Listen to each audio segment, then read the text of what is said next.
नमस्कार दोस्तों, स्वागत है आपका हमारे इंस्पायर्ड बुद्ध यूट्यूब चैनल पर। दोस्तों, अक्सर देखा जाए तो इंसान की बर्बादी के कई कारण हो सकते हैं, लेकिन कुछ मुख्य कारण ऐसे हैं जो हर किसी को प्रभावित कर सकते हैं। इन कारणों को जानकर हम अपने जीवन को बेहतर बनाने के लिए कदम उठा सकते हैं। दोस्तों, आज मैं आपको ये कहानी बताने जा रहा हूँ कि इंसान की ऐसी कौन सी गलतियां होती है जो इंसान को बर्बाद कर देती है। अगर हम अपनी बर्बादी का कारण जान ले तो हम अपने जीवन को खुशहाल बना सकते हैं। इससे पहले आप वीडियो को लाइक करें और चैनल को सब्सक्राइब जरूर करें। तो चलिए कहानी शुरू करते हैं। बहुत समय पहले की बात है। एक नगर में एक धनी सेठ रहता था। उस सेठ के पास सभी प्रकार की सुख सुविधा थी, लेकिन उसके कोई संतान नहीं थी। संतान के दुख में वह हमेशा चिंतित रहता था। फिर एक दिन उसे पता चला कि उसकी पत्नी गर्भवती है और वह अपनी पत्नी का बहुत ख्याल रखता था। इसलिए एक दिन उसके घर एक बेटे का जन्म हुआ। पुत्र जन्म से सेठ बहुत खुश हुआ। कोई कसर नहीं छोड़ी। उसका बेटा देखते ही देखते बड़ा हो गया। तब सेठ ने अपने बेटे को गुरुकुल भेजने का फैसला किया ताकि वह पढ़ लिख कर विद्वान बन सके। ज्ञान प्राप्त करने हेतु गुरुकुल भेज दिया था। गुरुकुल में वह बच्चा अच्छे से पढ़ाई करता था और अपने गुरु की सभी आज्ञाओं का पालन करता था। ऐसे में वह बच्चा धीरे धीरे वहां का सबसे होनहार छात्र बन गया। गुरुकुल में बालक ने सभी वेद पुराण शास्त्रों का अध्ययन किया और एक महान विद्वान बन गया। लेकिन कहते हैं ना कि समय कब बदल जाए ये कोई नहीं जानता। ऐसे ही एक दिन किसी प्राकृतिक आपदा के कारण उसके माता पिता मृत्यु हो गई। और जब उसके माता पिता मृत्यु हुई तो बच्चे की शिक्षा पूरी नहीं हुई थी। और जब बच्चे ने खबर सुनी कि उसके माता पिता इस दुनिया में नहीं रहे हैं और उसका सब कुछ बर्बाद हो गया, तो लड़का इस सांसारिक मोह में बह गया। इसके बाद लड़के ने कहा कि गुरुकुल से अपनी शिक्षा पूरी करने के बाद वह अपना पूरा जीवन लोगों की भलाई में बिताएगा। फिर जब बालक की शिक्षा पूरी हुई तो उसके बाद बालक साधु बन गया और वह सांसारिक चीजों से दूर हिमालय के जंगल में चला गया। अध्यापन को विश्राम देते हुए समय के साथ उनके सन्यासी की चर्चा चारों ओर होने लगी और दूर दूर से लोग उनके पास शिक्षा लेने के लिए आने लगे और बहुत से लोग अपनी समस्याओं का समाधान पाने के लिए भी उनके पास आने लगे। वह समस्याओं का समाधान बढ़िया आसानी से कर देता था, जिससे वह पूरे राज्य में प्रसिद्ध हो गया। परंतु जिस नगर में वह रहता था वहां का राजा क्रूर व्यक्ति था। जब राजा को तपस्वी के बारे में पता चला तो उन्होंने तपस्वी से मिलने का फैसला किया। अगली सुबह राजा तपस्वी से मिलने के लिए अपने महल से निकल गया और फिर वह उसकी कुटिया की ओर गया। वहां पहुंचकर राजा ने जब उसे साधु के रूप में देखा तो वह उसे देखा ही रह गया। उसके चेहरे पर एक ही अलग ही तेज था। जब वह साधु के पास पहुंचा तो उसे असीम शांति का अनुभव हुआ। राजा ने साधु को प्रणाम किया और उसके पास बैठ गया और उससे बातें करने लगा। वह राजा पहली ही मुलाकात में साधु के व्यक्तित्व से इतना प्रभावित हुआ कि उसी समय से उसने अच्छाई के रास्ते पर चलने का फैसला कर लिया और सोचने लगा कि इतनी सी मुलाकात में यह साधु मुझे इतना बदल सकता है, तो ऐसा हमेशा रहेगा। यदि तुम मेरे साथ रहोगे तो मेरा जीवन बदल जाएगा। और यह सोचकर राजा साधु से अपने महल में चलने का अनुरोध करने लगा। राजा का अनुरोध सुनकर सन्यासी मना नहीं कर पाया और वह राजमहल में चलने को तैयार हो गए। तब राजा सन्यासी को महल की ओर ले गए। महल पहुंचकर राजा ने साधु की बहुत खातिरदारी की और उसके बाद राजा ने साधु को एक दाहिने कमरे में भोजन कराया।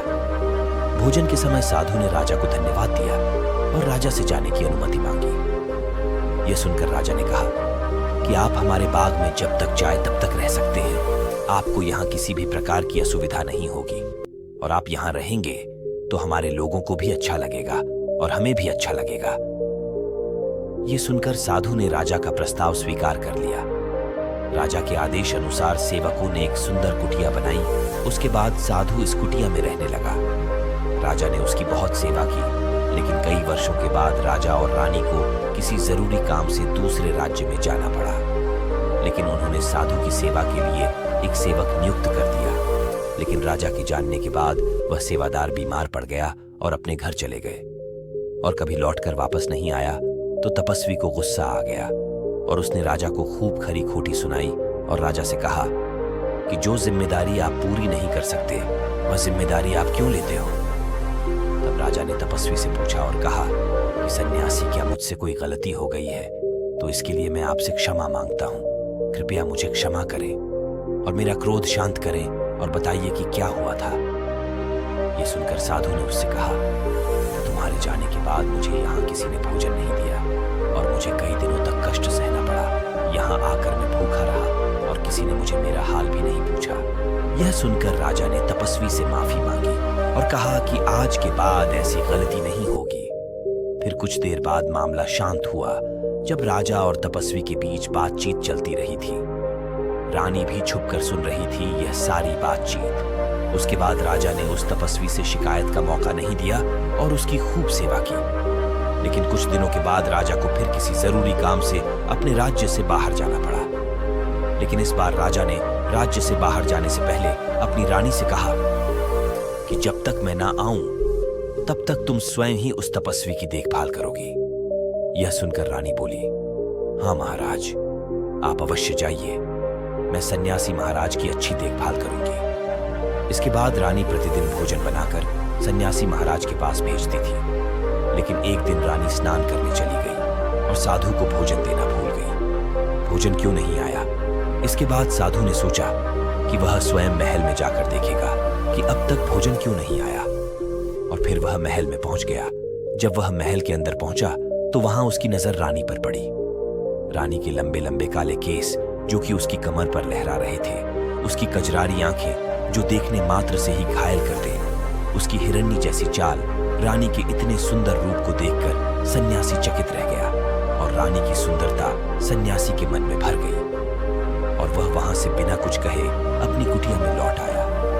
सन्यासी रानी के रूप की सुंदरता को भुला न सका और वह खाना पीना छोड़कर अपनी कुटिया में पड़ा रहा। उसने कई दिनों तक कुछ भी नहीं खाया, जिस वजह से वह बहुत कमजोर हो गया। फिर कुछ समय बाद राजा वापस लौटे और जब उसे सन्यासी की हालात का पता चला तो वह सीधे सन्यासी के पास पहुंच गए और बोले कि हे भगवान, क्या बात है, आपको क्या हो गया और आप इतने कमजोर कैसे हो गए? किस गहरी सोच में डूबे हो? क्या मुझसे कोई गलती हो गई है? तब साधु ने कहा, नहीं राजन, आपने कोई गलती नहीं की है। यह सुनकर राजा बोले, तो फिर क्या बात है, आप मुझे बताइए, मैं आपकी समस्या का समाधान अवश्य करूंगा। यह सुनकर तपस्वी ने राजा से कहा कि आपकी रानी की अद्भुत सुंदरता को देखकर मैं उसकी सुंदरता पर मोहित हो गया हूं और अब मैं रानी के बिना नहीं रह सकता। यह सुनकर राजा हैरान हो गया और कुछ देर सोचने के बाद राजा ने उस सन्यासी से कहा, मैं आपको रानी दे दूंगा। यह सुनकर सन्यासी बहुत प्रसन्न हुआ। फिर राजा सन्यासी को लेकर महल में चले गए और जब राजा और सन्यासी महल पहुंचे तो उस दिन रानी ने अपने सबसे सुंदर वस्त्र और आभूषण पहने थे। फिर राजा रानी के पास गया। राजा ने रानी से कहा कि इस साधु की मदद करनी चाहिए, वह बहुत कमजोर स्थिति में जा चुका है और मैं नहीं चाहता कि एक बुद्धिमान व्यक्ति की हत्या का कलंक मेरे सर पर लगे। राजा की यह बात सुनकर रानी ने राजा से पूछा कि आखिर इस सन्यासी के इस दुख का कारण क्या है? तो राजा ने रानी से कहा कि सन्यासी आपकी अद्भुत सुंदरता के दीवाने हो गए हैं। राजा की यह बात सुनकर रानी ने कहा कि राजन, आप चिंता मत करिए, अब आप सब कुछ मेरे ऊपर छोड़ दीजिए। मुझे पता है कि मुझे अब क्या करना है। आपके ऊपर ना तो सन्यासी की हत्या का पाप लगेगा और ना ही उसे मेरे पवित्र धर्म का नाश होगा। रानी, यह बात सुनकर राजा ने रानी को सन्यासी को सौंप दिया। उसके बाद सन्यासी रानी को लेकर कुटिया पर पहुंचे। जब रानी सन्यासी की कुटिया पर पहुंची तो रानी ने सन्यासी से कहा कि हमें रहने के लिए घर चाहिए, हम झोपड़ी में नहीं रह सकते। यह सुनकर सन्यासी राजा के पास गया और राजा से जाकर बोला कि है राजन, हमें रहने के लिए घर चाहिए। सन्यासी की बात सुनकर राजा ने उसके लिए घर का प्रबंध कर दिया। फिर सन्यासी रानी को लेकर घर पहुंचा। जब रानी सन्यासी के साथ उसके घर पर पहुंची तो रानी ने सन्यासी से कहा कि यह घर बहुत गंदा है और इसकी हालत बहुत खराब है, मैं इस घर में नहीं रह सकती। यह सुनकर सन्यासी फिर से राजा के पास गया और राजा के पास जाकर बोला कि है राजन, जो आपने हमें घर दिया उस घर की हालत बहुत खराब है। सन्यासी की बात सुनकर राजा ने उस घर की हालत ठीक करवा दी। उसके बाद फिर रानी घर के अंदर गई और नहा धोकर बिस्तर पर आ गई। तभी साधु भी बिस्तर पर आ गया।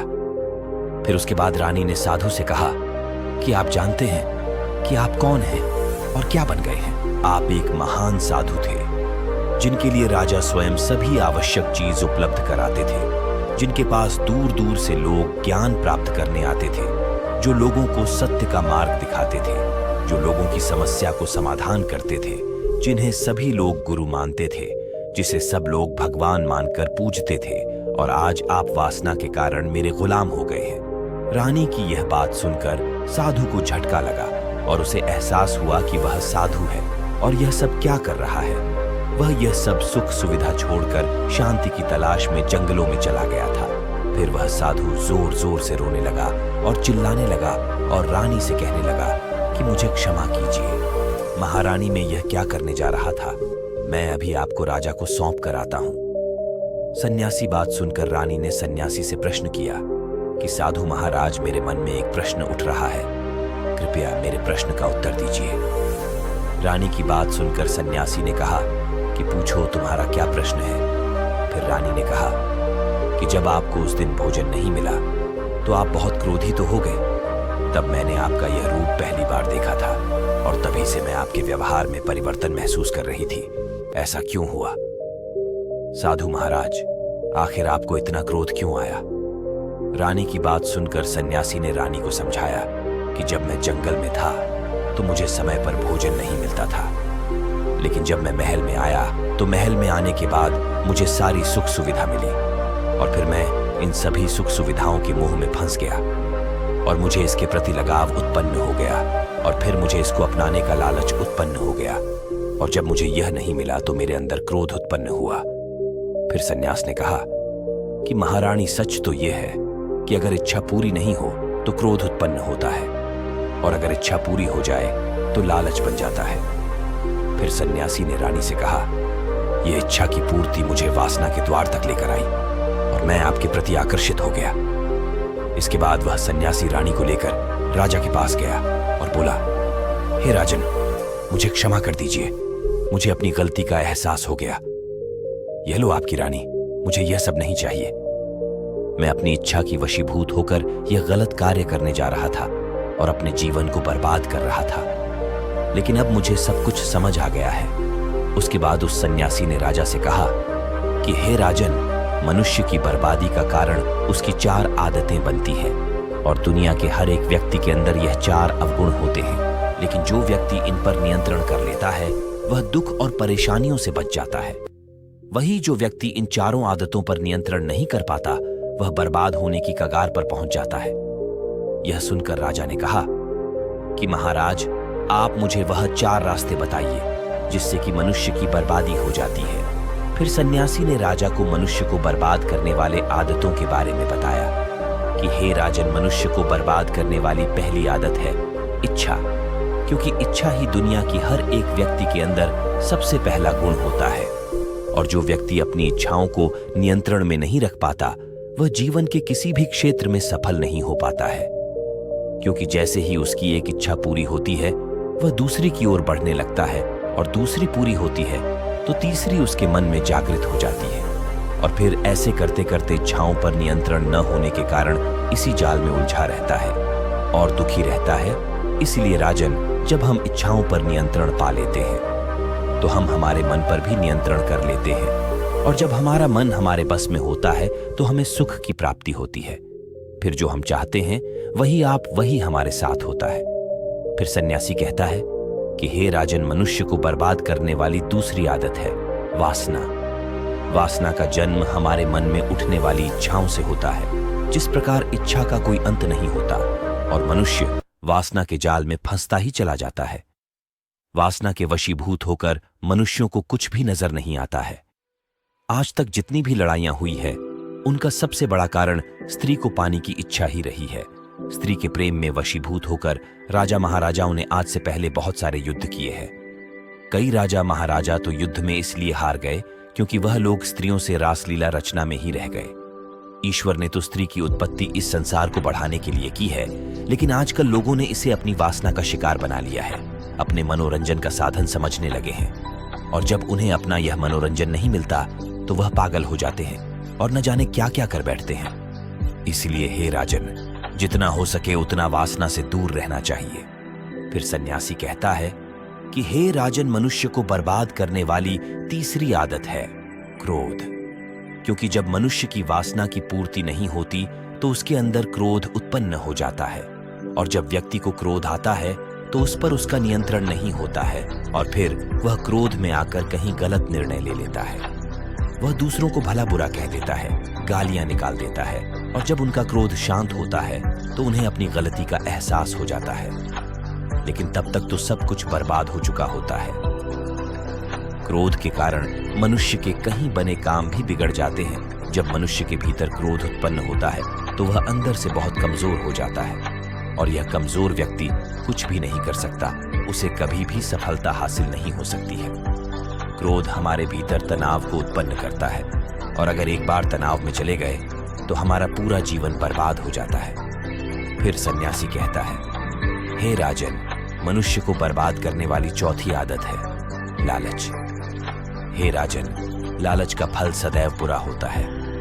लालच में पड़कर हम बहुत से लोगों का बुरा कर देते हैं। हर मनुष्य के जीवन में कभी न कभी ऐसे लालच अवश्य आते हैं जब वह लालच कर बैठता है, और अधिक पाने के लालच में वह कुछ ऐसा कर बैठता है जिससे जो उसके पास था वह उसे भी नष्ट करवा देता है।